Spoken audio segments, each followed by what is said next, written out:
ದಿವಸ ಕೋಲ್ಕತ್ತಾದಿಂದ ಒಂದು ಕಂಟೈನರ್ಲಿ ಕೊರಿಯರ್ ವಸ್ತುಗಳನ್ನು ತಗೊಂಡು ಬಂದಿರತಕ್ಕಂತಹ ವಾಹನ ಒಂದು ಅತ್ತಿ ಬೆಲೆಗೆ ಬಂದು ಅಲ್ಲಿ ಕೆಲವು ಕೊರಿಯರ್ ವಸ್ತುಗಳನ್ನು ಇಳಿಸಿ ಅಲ್ಲಿಂದ ಅವರು ಆನೇಕಲ್ಲಿಗೆ ಬರಬೇಕಾಗಿತ್ತು. ಆನೇಕಲ್ಲಿಗೆ ಬರುವ ಮಾರ್ಗದಲ್ಲಿ ಒಂದು ನಿಂತಿದ್ದಂಥ ಬೈಕಿಗೆ ಕ್ಯಾಂಟರ್ ಡಿಕ್ಕಿ ಹೊಡೆದಿದೆ. ಆಗ ಅದನ್ನು ನಿಲ್ಲಿಸದೆ ಅವನು ಮುಂದೆ ಬಂದಾಗ ಕೆಲವರು ಅವನನ್ನು ಚೇಸ್ ಮಾಡಿದ್ದಾರೆ.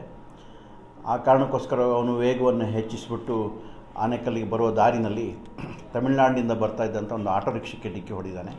ಅದರಲ್ಲಿ ಸುಮಾರು 5 ಜನ ಪ್ರಯಾಣಿಕರಿದ್ದರು. ಅದರಲ್ಲಿ ನಿರುಷಾ ಅಂತ ಹೇಳುವಂತಹ ಒಬ್ಬ ಮಹಿಳೆಗೆ ಸ್ವಲ್ಪ ಗಂಭೀರ ಸ್ವರೂಪವಾದಂಥ ಗಾಯಗಳಾಗಿದ್ದಾವೆ ಮತ್ತು ಉಳಿದಂಥ 4 ಜನರಿಗೂ ಕೂಡ ಸಣ್ಣ ಪುಟ್ಟ ಗಾಯಗಳಾಗಿದ್ದಾವೆ.